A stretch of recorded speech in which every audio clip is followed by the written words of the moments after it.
Buenas tardes, jóvenes.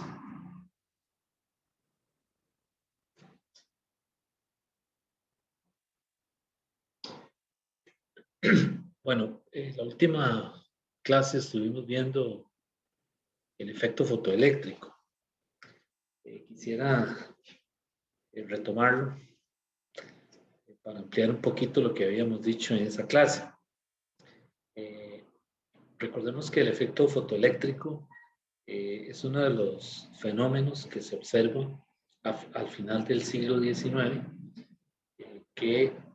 para el cual no hay una explicación desde el punto de vista de la física clásica, o por lo menos con la teoría, con la física clásica que se conocía en esa época, no tenían forma de explicar cómo la luz incide sobre una superficie metálica y hace que esa superficie emita electrones, que de hecho se le llaman fotoelectrones, ¿verdad? Entonces, eso con lo que se conocía en esa época no se podía explicar, ¿verdad? Y otros fenómenos que comenzaron a aparecer también no podían explicarse con la física clásica, ¿verdad? Recuerden que en esa época, cuando hablamos de física clásica, nos referimos a la termodinámica, ¿verdad? En esa época, a la óptica que se conocía en esa época, a las ecuaciones de Maxwell, ¿verdad? Lo que era la teoría electromagnética y, por supuesto, la mecánica newtoniana.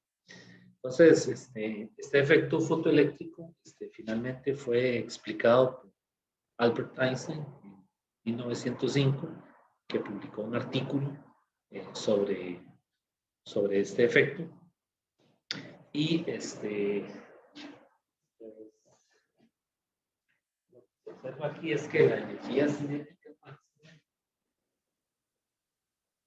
¿verdad? Con la que esos electrones o esos fotoelectrones, ¿verdad?, son emitidos, es igual a E, que es la carga del electrón por V. En este caso, V es el voltaje. Este voltaje le dicen también el potencial de frenado.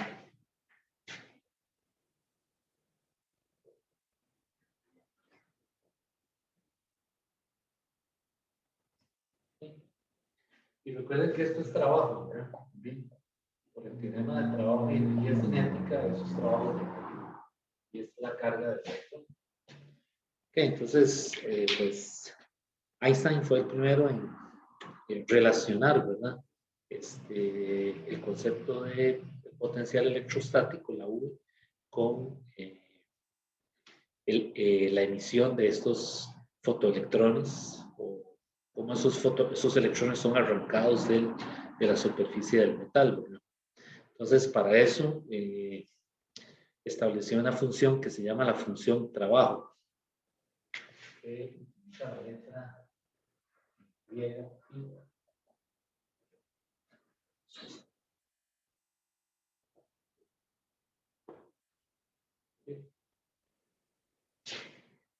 y apoyado en unas consideraciones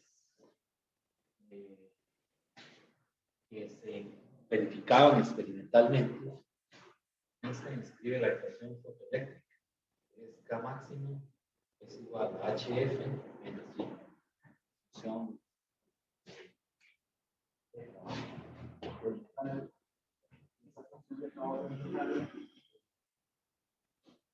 es característica de cada metal. O sea, cada metal tiene su propia función de trabajo.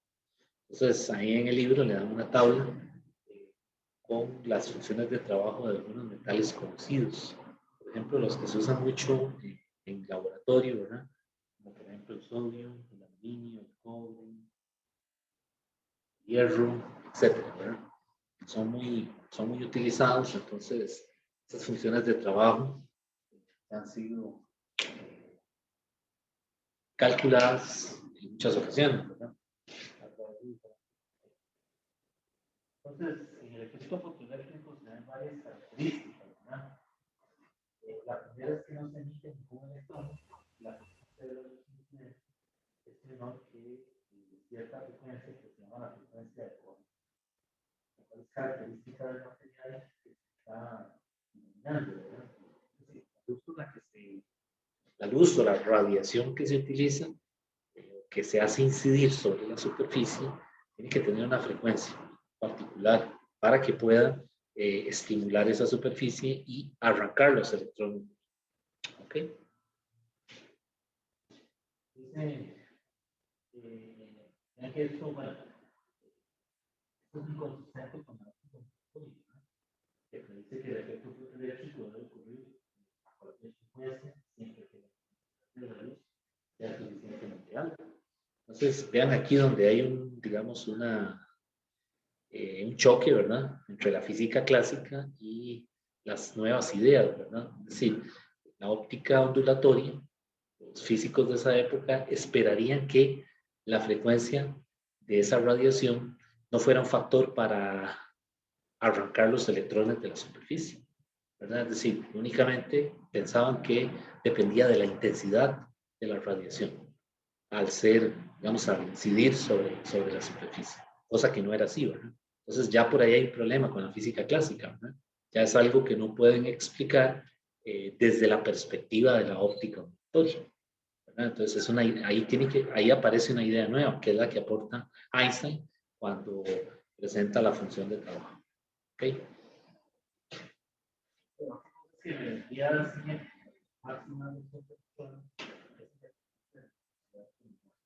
Pueden ver en esta ecuación, aquí no está la I, ¿verdad? La intensidad. Solamente está el voltaje, potencial de frenado y la carga del electrón. La otra cosa es que la energía cinética máxima aumenta con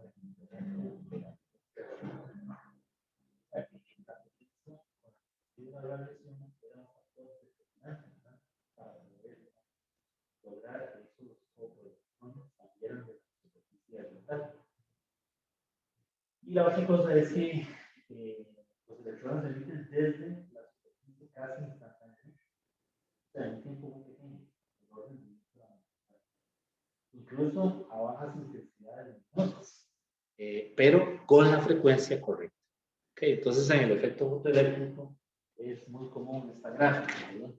La gráfica de la intensidad versus el voltaje aplicado.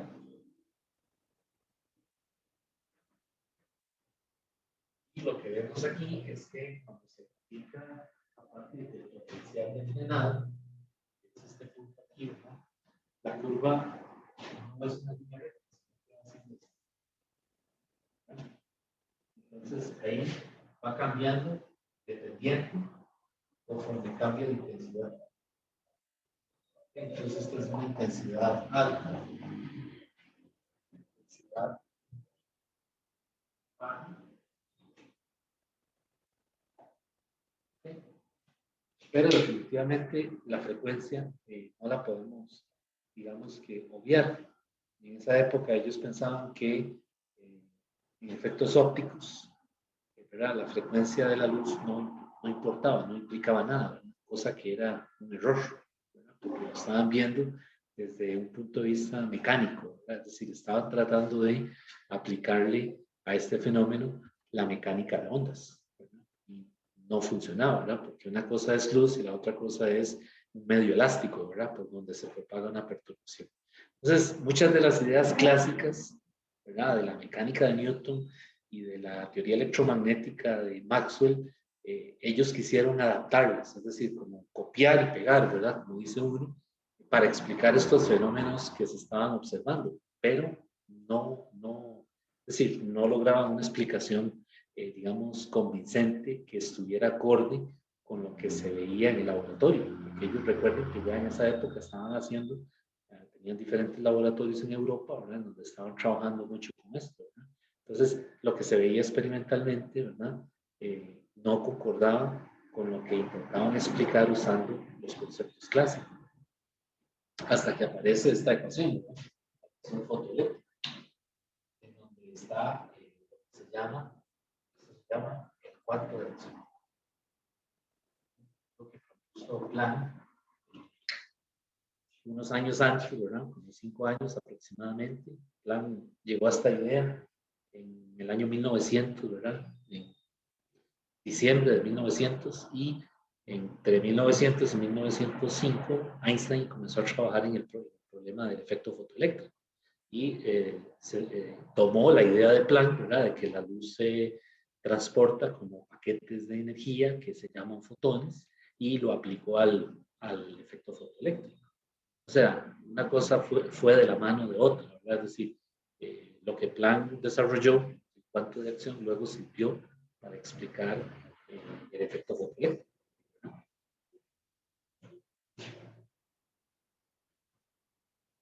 Entonces, esta longitud de onda de corte, la que hemos hablado aquí, voy a poner lambda c. De acuerdo con la física clásica, sí se puede escribir como c, la f de corte.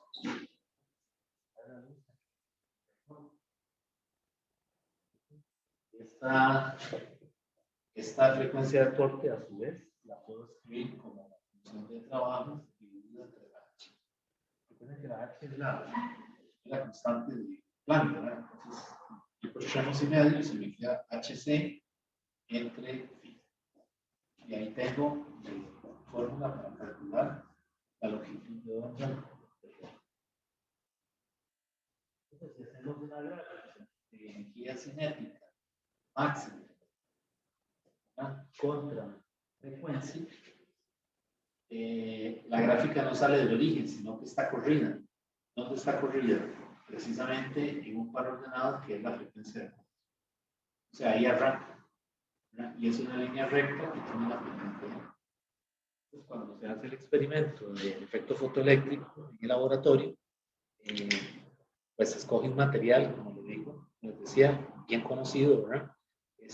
Se le hace incidir esa luz con un láser, por lo general, y cuando se toma la data y uno va y lo hace la gráfica, ¿verdad? Todos los puntos están aproximadamente puestos sobre una línea recta, lo cual está probando enseguida la validez de la ecuación, ¿cómo se llama? Fotoeléctrica. Este experimento es muy bonito, es sencillo. Realmente es un tipo normal que montar tanta cosa, sino que lo que se necesita es una fuente de poder, ¿verdad? Como las que se usan cuando se trabaja con circuitos. El material en cuestión, ¿verdad?, en el que se va a estudiar el efecto fotoeléctrico y el dispositivo que controla la radiación que se le hace incidir a la placa, ¿verdad? Pues por ahí estaba viendo un video en internet muy bonito. Es un equipo pequeñito, ¿verdad? Se obtienen resultados bastante buenos, ¿verdad? Buenos, digo que se ve el comportamiento lineal, ¿verdad?, entre la energía cinética y la frecuencia. O sea que la frecuencia de corte realmente es esta intersección, ¿verdad?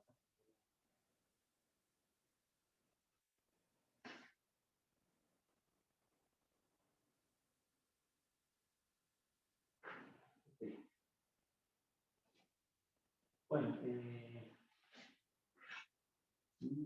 la otra cosa, bueno, ustedes saben que, bueno, la aplicación de la energía, ¿verdad?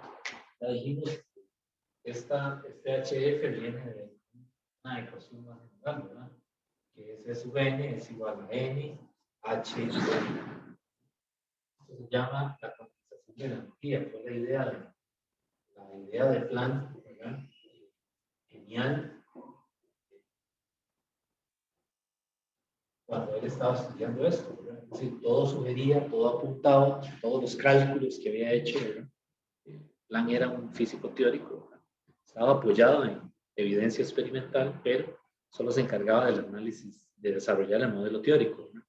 Entonces, todos los cálculos que él había hecho le sugerían a gritos, ¿verdad? Y digo a gritos porque en esa época, digamos, la idea aceptada era que la energía era un continuo, ¿verdad? Pero todo le sugería a que no era así, es decir, a que la energía estaba, digamos, cuantizada, es decir, venía en la luz, venía en forma de paquetes de energía, ¿verdad?, como porciones, no una sola, sino venía, digamos que cuantizadas que vienen en múltiplos de. Por eso aquí estamos poniendo NHF. esa N puede ser 1, 2, 3. Recuerden el estudio que hicimos en Física 2 de las ondas, ¿verdad? Cuando se estudiaban las ondas estacionarias, que decíamos que la posición de los nodos para n igual 0, 1, 2, la posición de los antinodos. Bueno, esa idea de las ondas mecánicas, ¿verdad? De cuantizar la cuerda, seccionar la cuerda, ¿verdad? Para estudiar la frecuencia, Planck la tenía en la cabeza cuando estaba estudiando este modelo, ¿verdad? O sea, él enseguida dijo, aquí hay que aplicar algo parecido y acertó, ¿verdad? Al escribir esa ecuación como N HF. Lo que se llama la cuantización de la energía, ¿verdad? Entonces, lo que está diciendo es que pues, la luz viene en unidades discretas que se llaman los cuantos de acción, ¿verdad? Por eso, cuando Planck desarrolló esta teoría, se le llamaba la hipótesis del cuanto, o el cuanto de acción. De acción se refiere a que las unidades de la constante de Planck, si ustedes recuerdan, son joules por segundo, o sea, es energía por tiempo. Y eso ellos, a eso le llamaban la acción, ¿verdad? Porque mecánica en esa época, en la mecánica de Newton, estaban desarrollando unas cantidades que se llamaban variables de acción y tenían unidades de energía por tiempo. Entonces, enseguida dijeron, ok, este es el cuanto de acción, ¿verdad? Y esa es la base, ¿verdad? El germen de la moderna mecánica cuántica, la teoría moderna actual, ¿verdad? Que se llama mecánica cuántica. Bueno, antes de esa teoría estaba el abuelito de la mecánica cuántica, que se llamaba la antigua mecánica cuántica, tenía un nombre similar, y eso fue evolucionando, ¿verdad? Hasta la versión moderna, ¿verdad? Que tenemos hoy en día, que es una teoría súper completa, ¿verdad? Muy abstracta, matemáticamente hablando, ¿verdad? Pero que describe el mundo microscópico con una precisión que se ha ido mejorando a través del tiempo, ¿verdad? Y la teoría, por supuesto, se ha vuelto demasiado elegante, ¿verdad? Matemáticamente hablando, muy profunda, ¿verdad? Pero pues hoy en día tiene aplicaciones, por ejemplo, en todo lo que tiene que ver en computación cuántica, ¿verdad? Todo lo que se está desarrollando por ahí ahora en computación tiene que ver con algunos de los resultados que predice la mecánica cuántica. Bueno, lastimosamente este capítulo, ¿verdad? El capítulo de radiación.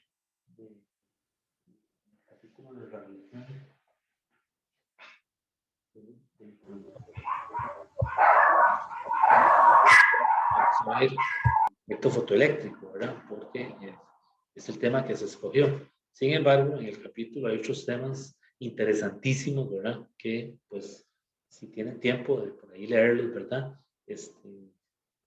No solo el efecto en esa época, en finales de 1900, como les dije, ¿verdad?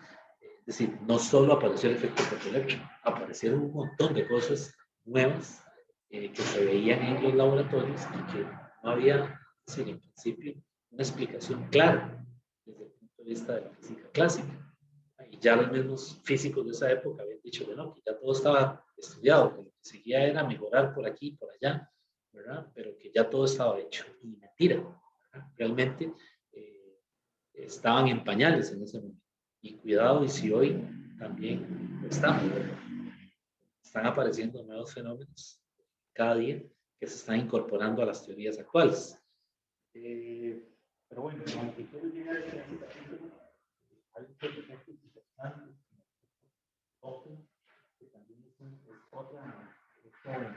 otro caso de un fenómeno que se observó que debería coincidir con la teoría de las colisiones, que ya se sabía de la mecánica de Newton, y sin embargo no. Es decir, la teoría de colisiones no logró explicar el efecto Compton. Entonces tuvo que venir ese señor Compton y desarrollar una teoría, igual que la que hizo Einstein, para el efecto fotoeléctrico, para explicar lo que estaba ocurriendo, ¿verdad? Entonces, el efecto Compton se escapa, digamos, se sale del canasto de la mecánica de Newton, ¿verdad? porque al querer aplicar la teoría de colisiones, que ya conocemos, aquello que se vio en física 1, colisión elástica, todas esas cosas, no sirve, ¿verdad? Entonces la teoría tuvo que ser modificada, ¿verdad? Y introducirse ideas nuevas, ¿verdad? Para poderle explicar. Bueno.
Vamos a hacer un problema. Dice, en un experimento sobre el efecto fotoeléctrico, la fotocorriente es interrumpida por un potencial de frenado de 0.54 voltios.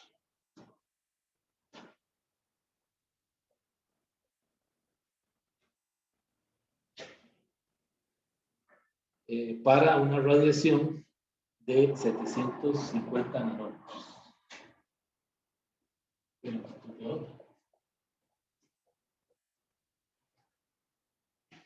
Y lo que le preguntan es, lo que le dicen es, se encuentre la función de trabajo para conseguirlo.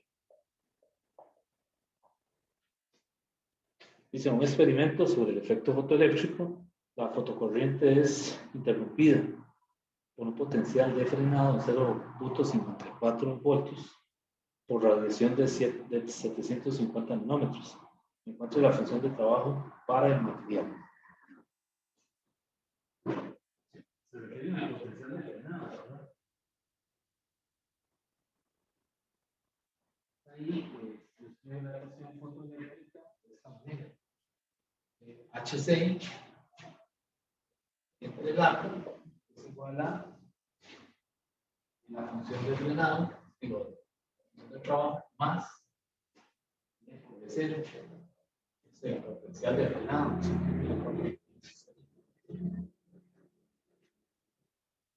Y pues, ya que hay cosas conocidas, H y la C son constantes.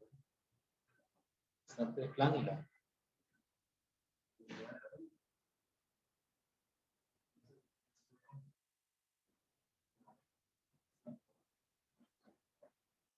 Vamos a poner el número.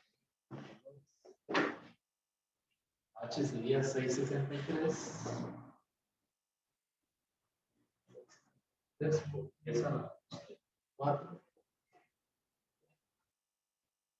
Y estos son joules por segundo, ¿verdad? 3 por 10 a la 8. Muchos en los segundos. Dividido entre los 750. La longitud de onda, pero hay que multiplicarlo por esa 9. Esto es igual a pi más la E. La E es carga del electrón, 602, esa es la menos multiplicado por el voltaje de frenado, que son 154. Y de ahí despejo la función de trabajo. La función de trabajo da 1.79 dado por 10 a la menos 9 joules. Y recuerden que estas funciones de trabajo no usualmente, cuando vean en las tablas, no están en joules. O si, por ejemplo, es una pregunta de examen, por lo general se lo piden en electronvoltios. Entonces, recuerden que un electronvoltio, perdón, 1.602 por 10 a la menos 19 joules, eso nos da un electronvoltio. ¿Sí? Entonces eso debe dar la función de trabajo es 1.12. Entonces hay que revisar en la tabla. Pone algún metal conocido. Una tablita que tenemos. No aparece. El más bajo, 46 voltios para todo, ¿no? Y 4.50 voltios para. Bueno, ese es el punto metal, ¿no?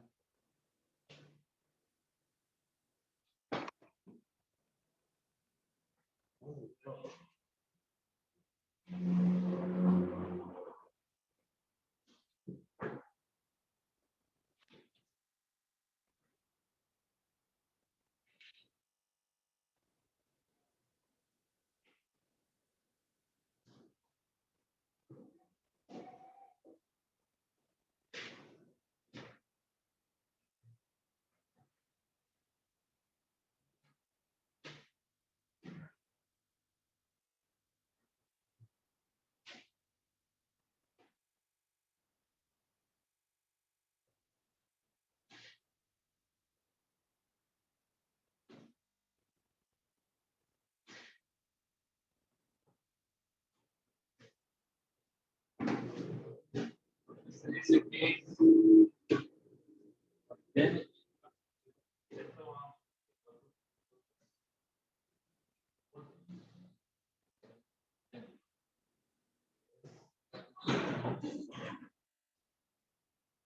porque dice que la longitud de onda de corte y la frecuencia de corte para el efecto de la C y la Fc.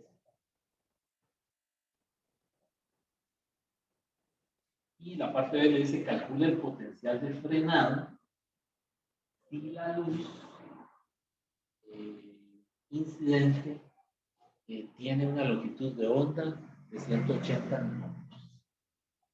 Entonces halle el V0 si la longitud, si la luz incidente tiene una longitud de 180 nanómetros.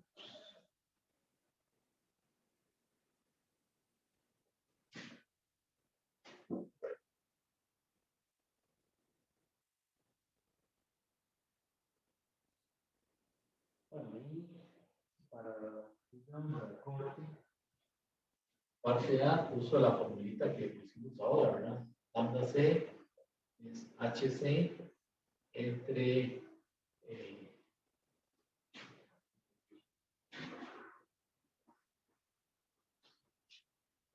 sería 6.63 esa la 96, 94. Voy a poner unidades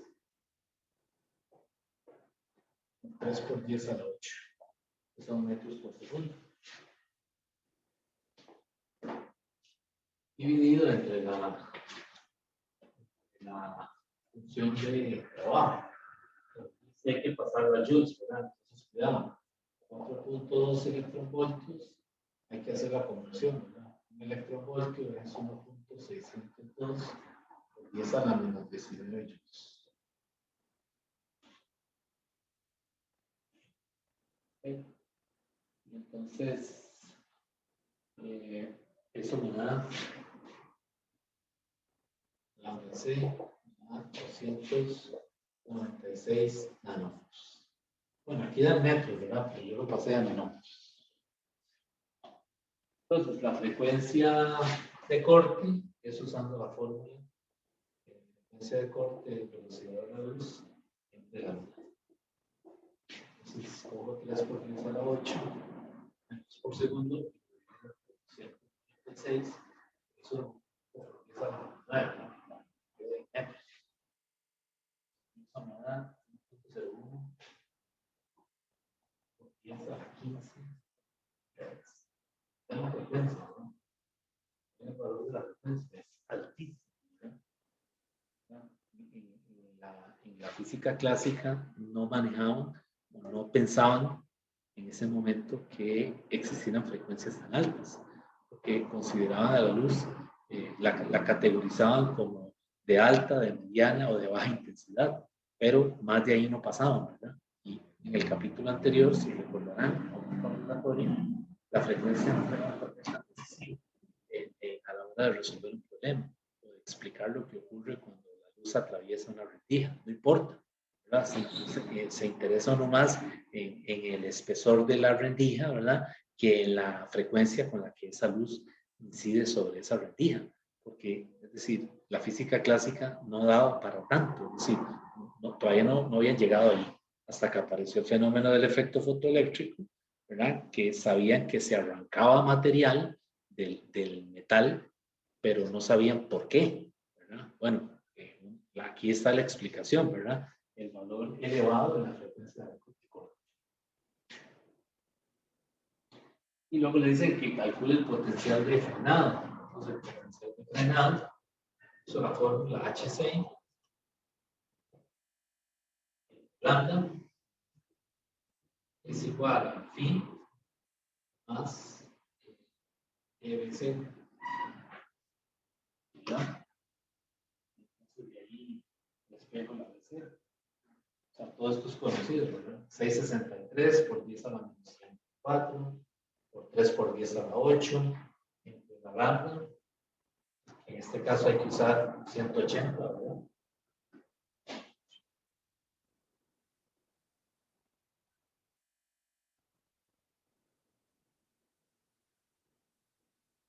.180 por 10 a la menos 9 es igual a pi más la E, que es 1.602 por 10 a la menos 19 por pues,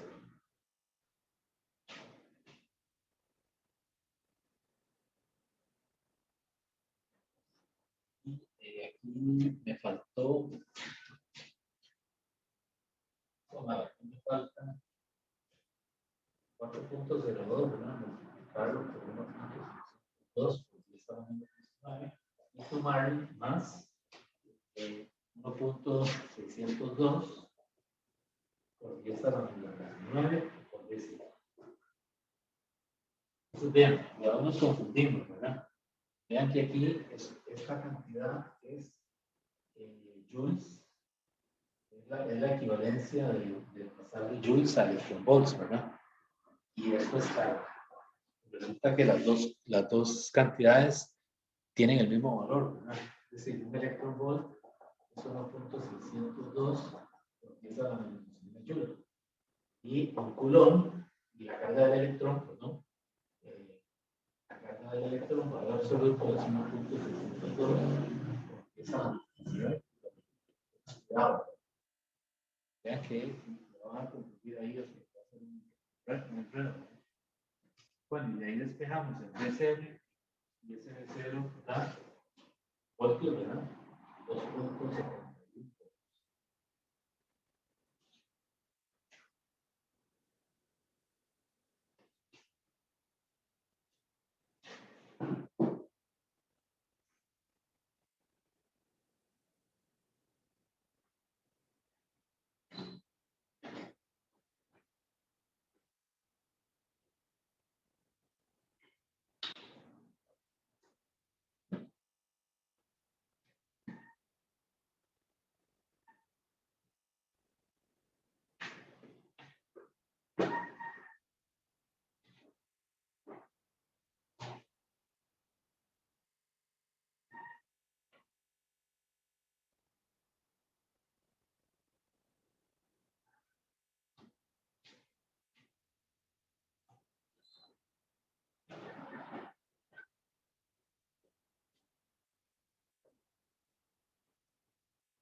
Bueno, vamos a hacer otro problema.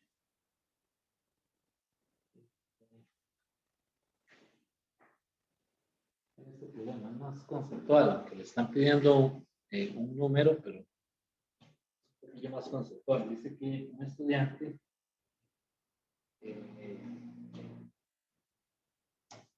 Un estudiante que analiza el efecto fotoeléctrico a partir de dos metales diferentes registra la siguiente información. Entonces, la parte I, de lo que él anotó, dice que el potencial de frenado para los fotoelectrones liberados en el metal 1 es 1.48. Metal 1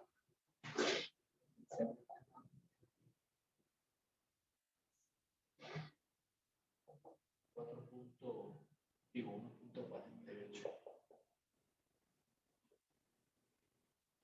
Bueno, mayor dice que para el metal 2, ¿no?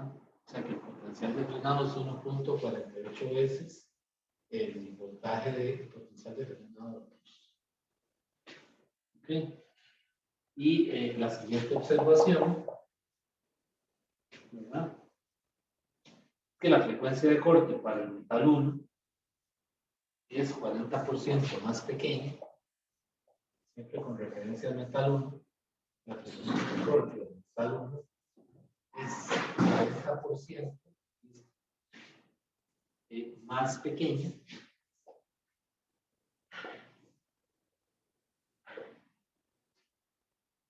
que para el metal 2.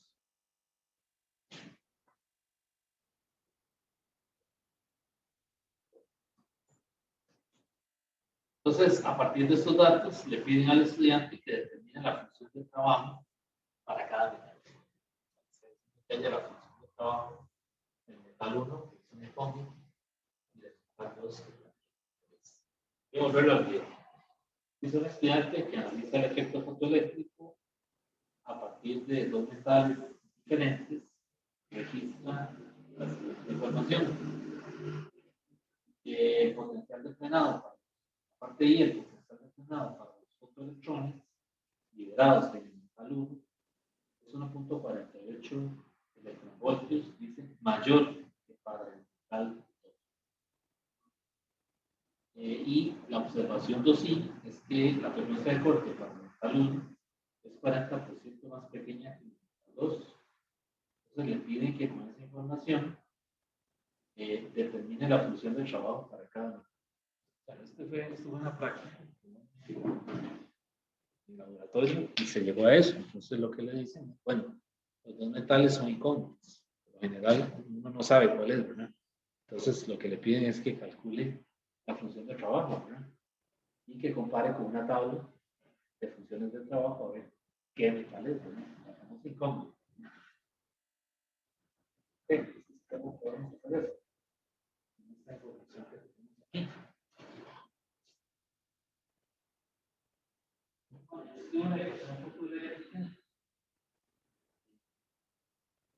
Para ambos, ¿verdad? Entonces, para ambos, HF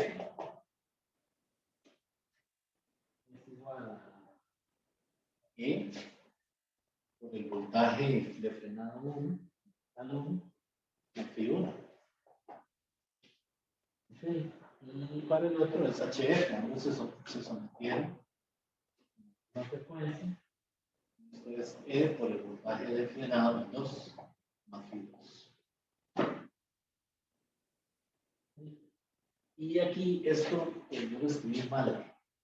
La redacción está mal, es decir, lo que está diciendo es que el voltaje de frenado en metal 1 es 1.48, no es, sino mayor, dice la redacción. Voy a volverlo a leer. Mal. Dice el potencial de frenado es 1.48, mayor que para el metal 2. Es decir, que es 1.48 más que el potencial de frenado. No multiplicado, porque si no hubiera dicho 1.48 veces el potencial de frenado de 2. Y la otra cosa es que otro dato ahí,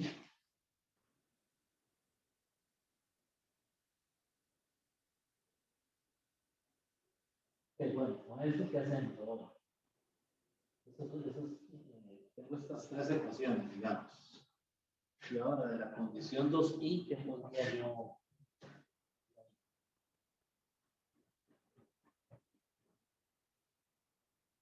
Puedo asegurar que la h, la frecuencia de corte 1, es igual a 1. Y eso es igual a 0.60. Le dice que es 40 veces, digo, 40% más pequeña que 2. Quiere decir que la 1 es 0.6 de la h de frecuencia de corte 2. Es una forma de escribirlo, ¿no? Que es 40% más pequeño. O sea, recuerden que esa fracción hay que convertirla de 0 a 1, ¿no? Entonces es 0.6 de la h de la frecuencia de corte 2. Y esto en realidad es 0.62. Entonces de aquí me sale otra ecuación que es que phi 1 es 0.62.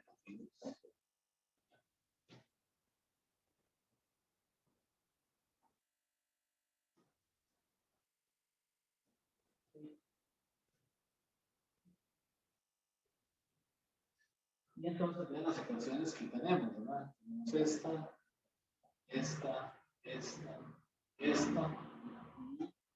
Podemos ya eliminar todo esto. Ver que, o sea, resolviendo este sistema, es un sistema de ecuaciones, ¿verdad? Obtengo phi 1. A mí me da phi 1 2.70 electronvolts. Voy a dejar la parte del álgebra para que ustedes la hagan, ¿verdad? Y phi 2 es 2.22 electronvolts. Entonces, la idea es utilizar estas 4 ecuaciones y sustituir ahí, ¿verdad? Entonces, le va a quedar un sistema de 2 ecuaciones con 2 incógnitas. Las incógnitas son phi 1 y phi 2.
Bueno, este problema que vamos a hacer es de relatividad, pasándonos de tema. Dice que una nave espacial, ¿no? Es una nave espacial de 300 metros de longitud.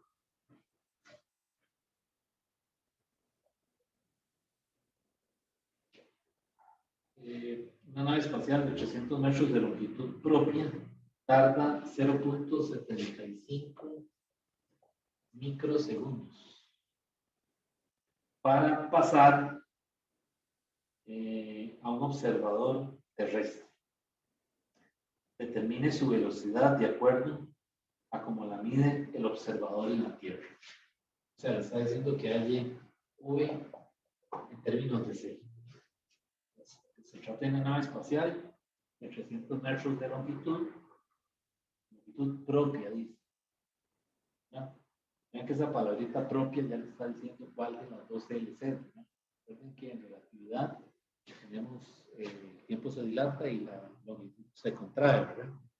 Entonces, una cosa es el tiempo, una velocidad relativista, y otra cosa es el tiempo en el marco de referencia de un observador en tierra. Igual para la longitud, ¿verdad? Pasa lo mismo. Okay, entonces aquí, donde está pidiendo la velocidad, dice, la pregunta es, determine su velocidad de acuerdo con la mide el observador de la tierra.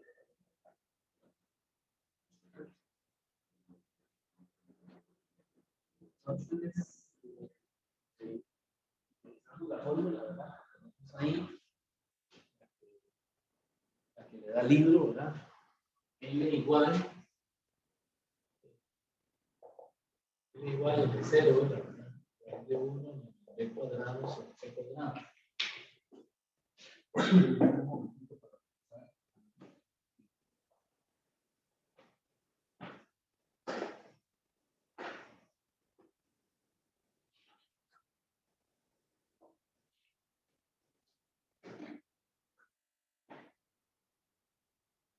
Igual a le pone una P. Eso ya es cuestión de la notación. Lo más importante es identificar cuál es el tipo de relación. Más que el símbolo que van a usar, está seguro de cuál es la E que van a calcular los valores que están teniendo. Entonces, pues, para el caso relativista, ¿verdad? Esta es la ecuación, ¿verdad? Voy a utilizar y puedo sacar, llevarlo al cuadrado, el cuadrado P y aquí me queda 1 cuadrado sobre C cuadrado. Ahora, ¿qué pasa con el observador que está en tierra? Es decir, ¿qué ve el observador? Recuerden que es un observador en un sistema de referencia fijo. Entonces, para él la longitud no es relativista, ¿no? La longitud, si esa nave se mueve con velocidad constante, sube por qué? Únicamente, ¿no? Porque en tierra, ¿verdad? Entonces, ¿qué pasa? Bueno, yo puedo relacionar estas dos ecuaciones. Y ahora pongo VT al cuadrado es igual a VT cuadrado sobre.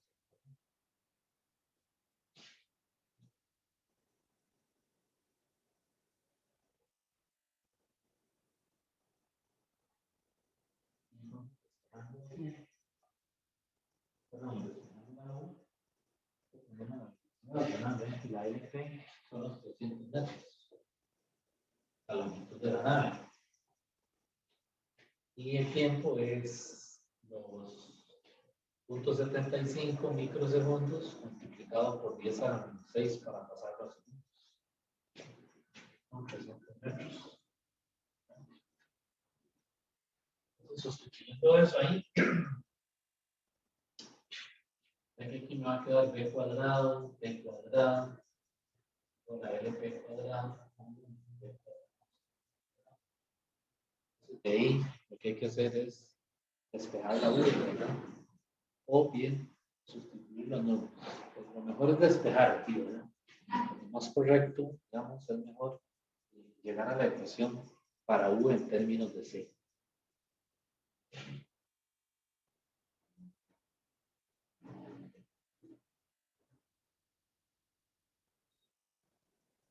Esta U en términos de C queda así, B cuadrado igual a B cuadrado dividido B cuadrado C cuadrado.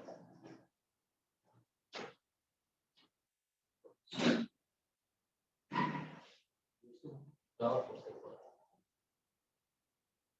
Bueno, y habría que sacarle la raíz.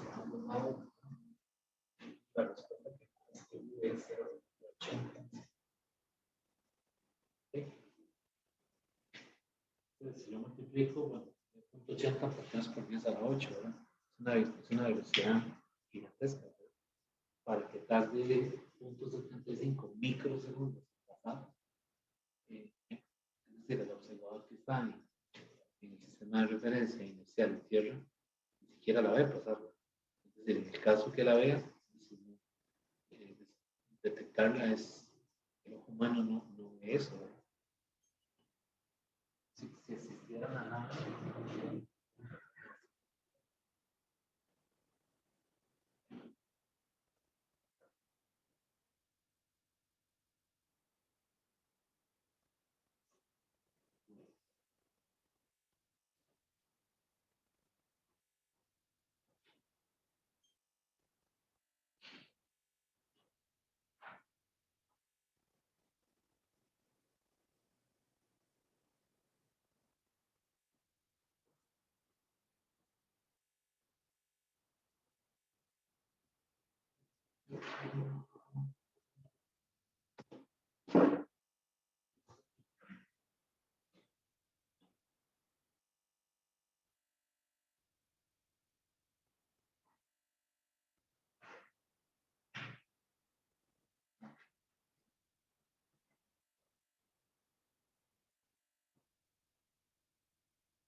Bueno, este problema que vamos a hacer ahora se trata de las aberturas con una sola rendija, el que se vio en el capítulo de difracción. Este es un problema, dice que se trata de un láser de helio-neón, que emite luz, que tiene una longitud de onda de 632.8. Dice la abertura circular. Ya cuando le hablan de abertura circular, ya usted enseguida recuerda que son las ecuaciones de difracción, ¿verdad? La abertura circular a través de la cual el haz emerge tiene un diámetro de 0.5 centímetros.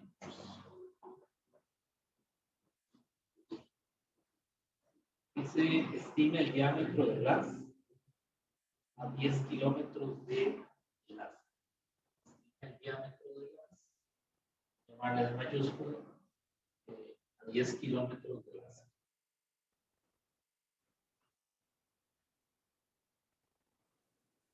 A esa distancia.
Sí, se trataba de una condición límite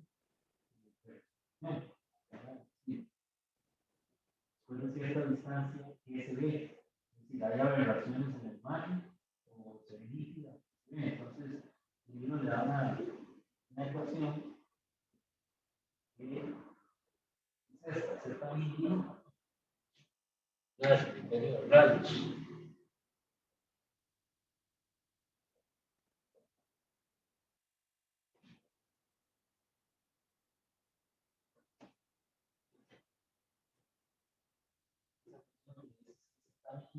igual a 1.22 lambda entre D. Entonces, esta es la ecuación que hay que usar ahí, es muy sencillo, ¿verdad? Realmente el problema lo que está diciendo es que sustituye aquí el lambda,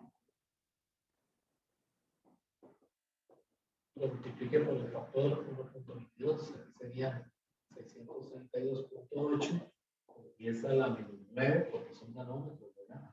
Sí, lo importante es mantener las unidades correctas, ¿verdad? Y ahí sería 0.05, que son centímetros, multiplicado por 10 a la menos 2, que tiene metros también. Y ahí me da el cita mínimo. Ese cita mínimo en radianes 1.544, esa da 4 radianes. Yo recuerdo bien la pregunta, igualita esta por ahí en una pregunta de Marco X, que era lo mismo, ¿verdad? Un láser que se disparaba con una abertura circular y que tantos metros después o tantos kilómetros que calcular el diámetro. Entonces hay que utilizar el criterio de radios para el límite de resolución, ¿verdad? Una vez que tienen el ángulo, pues entonces para calcular el radio, usamos la aproximación del radio, está en das, ¿no? Es el alfa, es el ángulo mínimo multiplicado por el factor 10 a la 4. Entonces elimina la reducción. Entonces cuando hacemos ese producto, me da que el radio es 1. Metro con metro y medio, y por lo tanto el diámetro sería 2 veces el radio de más. Y que 2 por 1.54 aproximadamente 3 puntos de nivel. Es decir, que ese es el diámetro de las. Entonces, vean el diámetro. Vean que pasó de 0.5 centímetros cuando pasa por la ranura, por esa aberturita circular, ¿verdad? Y con esta ecuación, ¿verdad?, que considera el límite de resolución, vean lo que termina 10 kilómetros después, ¿verdad? O sea, si se proyecta sobre una pantalla, lo que usted va a ver es un diámetro, una abertura circular de 3 metros. Ocupa prácticamente una habitación, ¿verdad? Una habitación de dimensiones tampoco no muy pequeñas.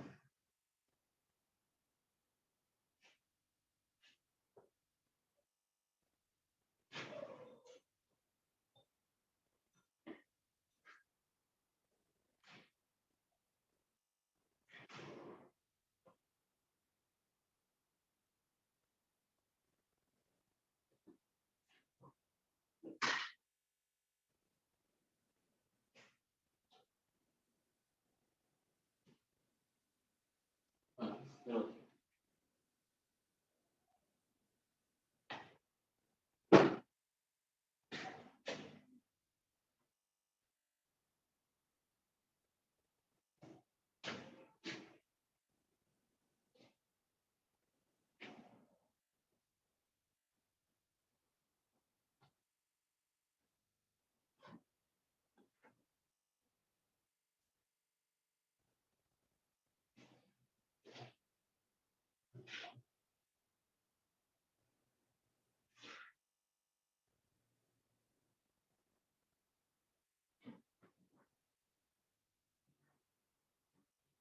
bueno, eso está discutiendo el límite de resolución.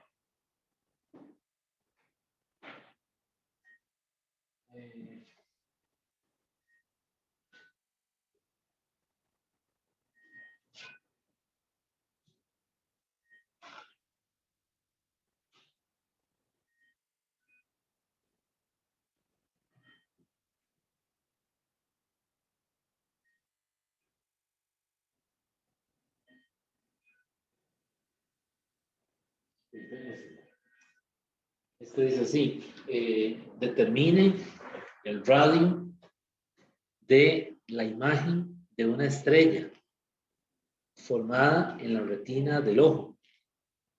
Si el diámetro de abertura, que en este caso es la pupila, en la noche es de 0,70 centímetros.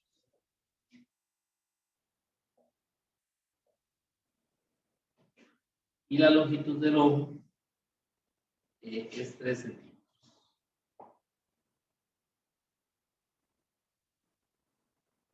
Suponga que la longitud de onda de la luz estelar en el ojo es de 500 nanómetros. Entonces se determina el radio de la imagen de una estrella. ¿A qué se refiere a la imagen? ¿No? Una estrella formada en la retina del ojo. Si el diámetro de la abertura en la noche es de 0,70. Recuerden que en la noche, en la oscuridad, la tiene efectos de dilatación. Sí, se empequeñece, ¿verdad? Entonces dice en la noche es de 0,70 centímetros. Y la longitud del ojo es 3 centímetros. ¿Verdad? Suponga que la longitud de onda de la luz estelar en el ojo es 500 nanómetros. En la noche, esa longitud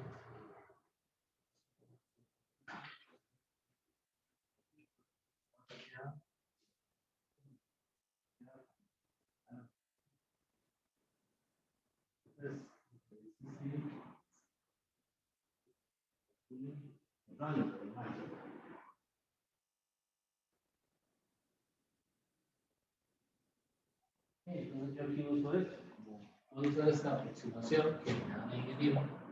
Zeta mínimo es 1.22 lambda entre D. Y esto es igual a X entre Y. Puedo hacer esa aproximación. Porque el ángulo es bastante pequeño, ¿verdad? Aquí puedo quitar seno, ¿verdad? Pues está ahí, ese es el radio de la imagen de la estrella. Si quieren, le llamamos, bueno, yo le llamo, le puse X, ¿verdad? Es el radio de la imagen. Y L es la longitud, ¿verdad? Del ojo. Lambda es 500 y D mayúscula es la pupila de diámetro, ¿verdad? Necesita ese valor. Entonces, pues, de aquí yo puedo despejar esa L, ¿verdad? Simplemente es aplicar L 1.22 por lambda entre D. Entonces, 1.22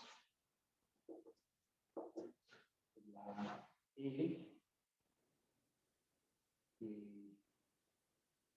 sería 0.03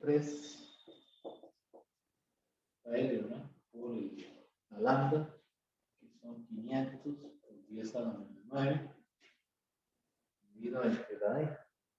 Y el diámetro, digamos que era 0.70 centímetros, ¿verdad? Aquí sería 0.007. Todas estas unidades metros, ¿verdad? Aquí cuando el radio, 2.6 por 10 a la menos 6 metros. Y pasado a micrómetros sería 2.6. Saben que es una cantidad muy, muy pequeña. Precisamente en la imagen, ¿verdad? Obviamente, tenemos que se pone pila, ¿verdad? 0.6 pila. Y que es de noche, ¿verdad? O sea que la pila está contraída. Así que la imagen que se ve ahí adentro es súper, súper pequeña, ¿verdad?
vamos a pasarnos a óptica ondulatoria.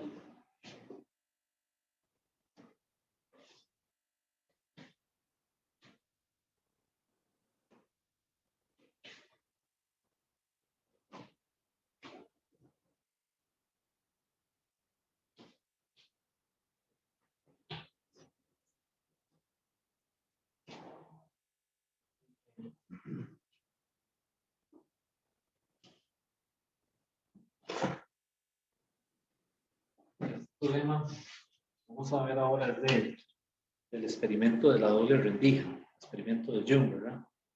Dice que un par de estrechas rendijas paralelas, separadas a una distancia de 0.25 milímetros, se iluminan con luz verde. Esa luz verde tiene una longitud de onda de 546.1 nanómetros.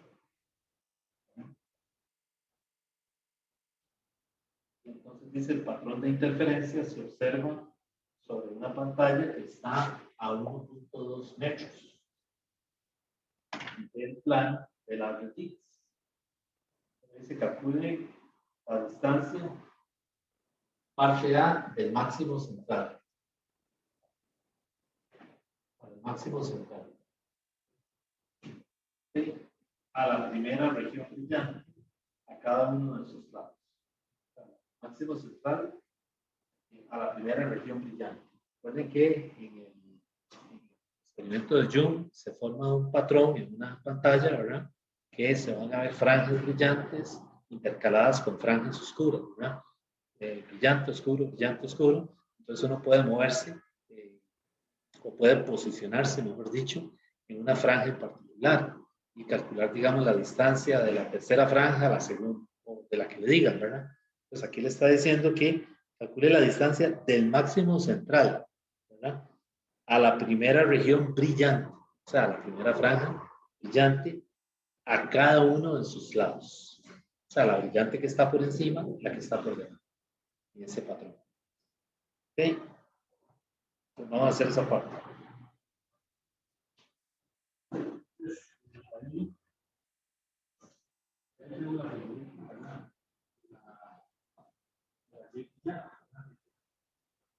A la brillante.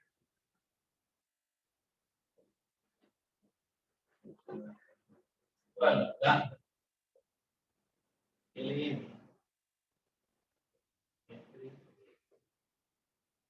Y M. La primera, la entiendo. Desplazados del máximo hacia arriba y hacia abajo. De tal manera que yo puedo calcular ese Y. La longitud de onda es 546 10 a la menos 9. Si quieren le ponemos punto aquí, le ponemos 7 aquí. Por la L. La distancia es 1.2 metros. Por el máximo central es 1. Entre la D y la D es la separación, que son 0.25. Eso hay que multiplicarlo por 10 a la menos 3, porque están milímetros. Esa Y me da 2.62 por 10 a la menos 3 metros. Okay. Esa es la Y.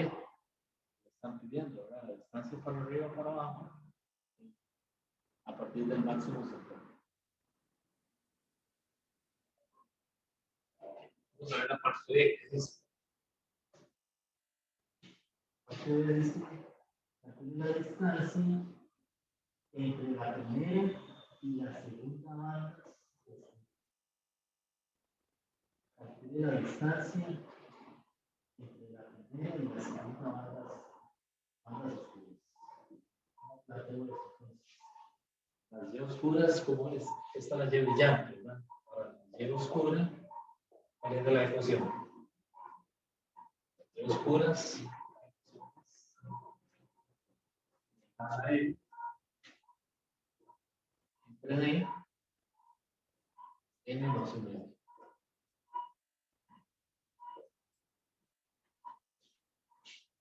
Y aquí cantidad M.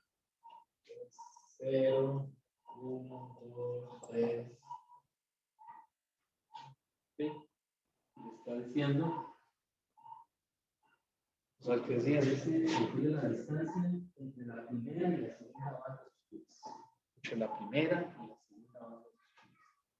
Entonces, ¿cómo lo planteo ahí? Es la distancia entre las franjas, ¿verdad? Entre la primera oscura y la segunda. Entonces, pues lo que hago es que la primera es n igual 0.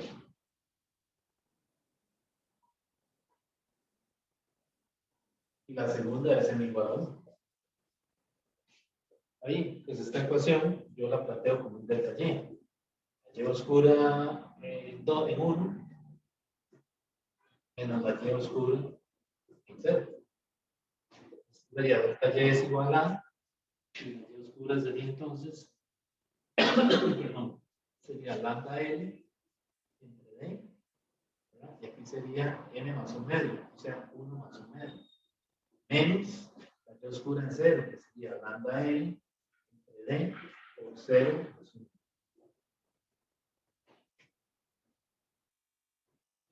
Y haciendo esa operación, ¿verdad? Aquí ahí me queda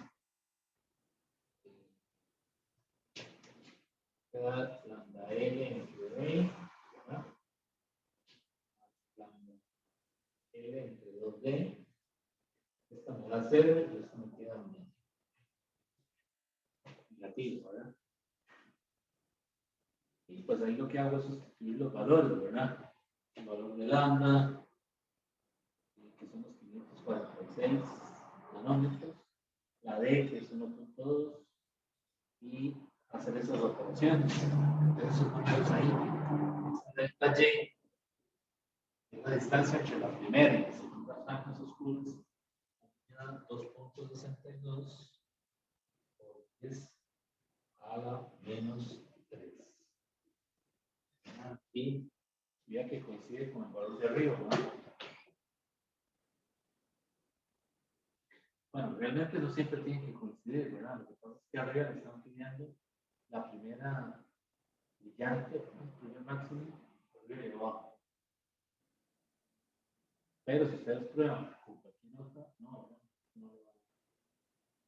Aquí es lo que pidieron es para darse cuenta que pueden ser iguales, ¿verdad?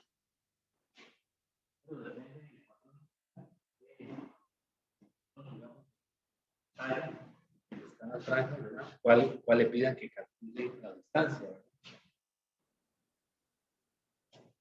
Vean que esta Y, cuidado, no la confundamos, ¿verdad? No es la distancia entre dos franjas brillantes, es la distancia para arriba o para abajo, en ese patrón de franjas brillantes, ese patrón donde hay una brillante, una oscura, una brillante.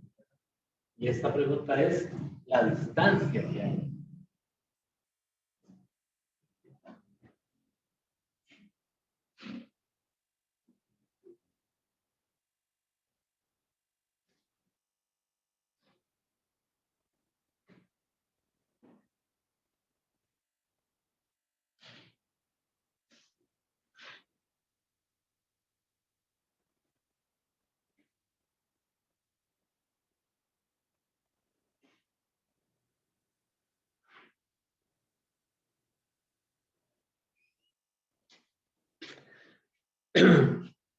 Bueno, jóvenes, entonces yo voy a quedar aquí.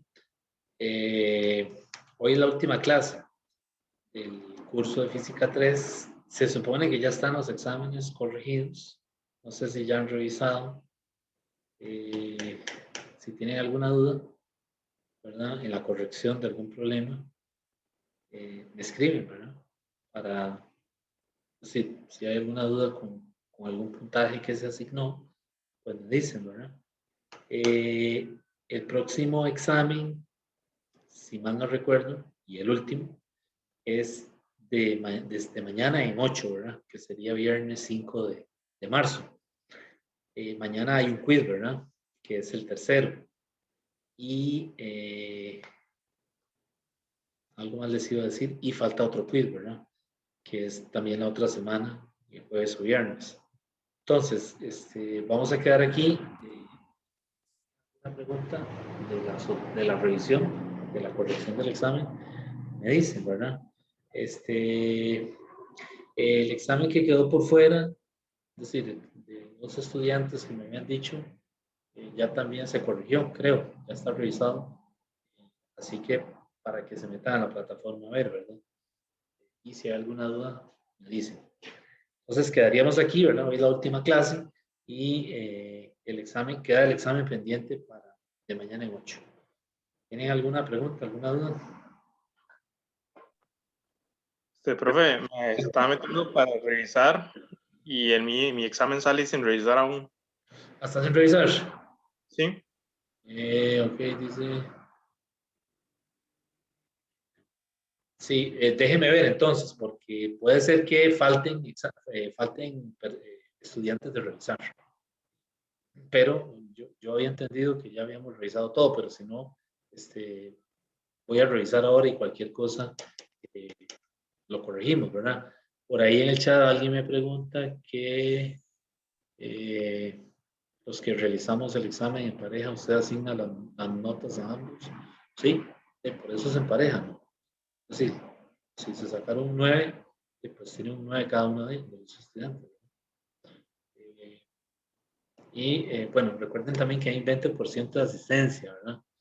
Asistencia, participación, ¿verdad? Ok, y están los quizzes también, ¿verdad? Pero los quizzes yo los he estado viendo y las preguntas son sencillas, ¿verdad? Son preguntas que no tienen mucha, digamos, complejidad. Pero igual, cualquier duda, pues me escriben a mi correo, el correo institucional, ¿verdad? Y ahí vemos a ver. Bueno, entonces, si no hay ninguna pregunta, Profe, dígame. disculpe, digamos, hoy hay horas consulta, ¿verdad? Pero la otra semana no, entonces. Bueno, vean, yo estaba pensando precisamente de eso les iba a proponer, pero se los iba a escribir por correo. Ya que usted lo menciona, lo voy a decir aquí. Hoy hay hora consulta. De hecho, ya la tengo ahí en la invitación del Zoom. Pero me parece que sería más efectiva si la hacemos la otra semana. Porque la otra semana, ya digamos, si la hacemos de hoy en 8, ya para de hoy en 8, ya ustedes han visto el material, ya han hecho algo de práctica, es decir, ya están familiarizados y quizás sea más provechosa la otra semana. Entonces, no sé qué les parece si la pasamos al jueves de la otra semana. Y por mí está bien, porque realmente es cierto que uno, o sea, sí ha estudiado, pero no ha terminado todavía toda la Sí, materia. sí, porque ya la otra semana no hay clases y no hay hora de consulta, ¿verdad? Obviamente, cuando termina el curso, termina todo. Entonces, yo lo que estaba pensando es, por mí no hay problema, yo puedo abrir unas 2 horas de consulta la otra semana y las abrimos jueves, ¿verdad? Y entonces ahí el que interese se conecta, ¿verdad? A la invitación en Zoom y vemos las dudas que tengan. Pero ya para ese momento, digamos, ya para jueves de la otra semana, ya tuvieron que haber estudiado y haber visto este material, ¿verdad? Entonces, me parece que le sacamos más provecho de hoy mucho. Por mí está bien, profe. Bueno, está bien, entonces pues quedaríamos aquí y la otra semana, entonces lo que yo hago es que les mando esa invitación por Zoom para jueves y entonces ahí aclaramos dudas. Y voy a ver si ya todos los exámenes están corregidos y si no, pues yo esperaría que para fin de semana ya estén corregidos. Está bien, entonces quedaríamos aquí. Bueno, jóvenes, un placer. Hasta luego, entonces. Gracias. De acuerdo, profe, gracias. Muchas gracias, profe. Con mucho gusto. Hasta luego.